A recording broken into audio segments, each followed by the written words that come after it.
Hadith. Everything has a heart, and the heart of the Qur'an is Surah Yaseen. Whoever recites it, Allah records for them the reward of reciting the entire Qur'an 10 times. Chain of narration. Sanad. Narrator. Anas ibn Malik, may Allah be pleased with him.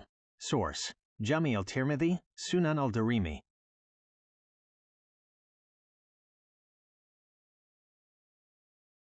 Hadith.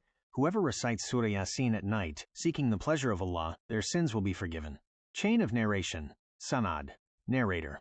Abu Hurairah, may Allah be pleased with him. Source: Musnad Ahmad, Sunan al-Darimi.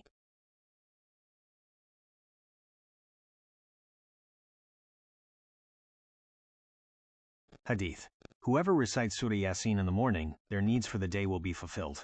Chain of narration. Sanad. Narrator. Ibn Abbas, may Allah be pleased with him. Source: Sunan al-Darimi.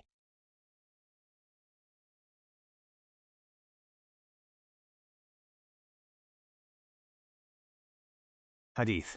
Whoever recites Surah Yaseen the day their soul leaves their body, they will receive the reward of 20 Hajjs. Chain of narration. Sanad. Narrator. Abu Hurairah, may Allah be pleased with him. Source: Al-Mu'jam al-Awsat of al-Tabarani.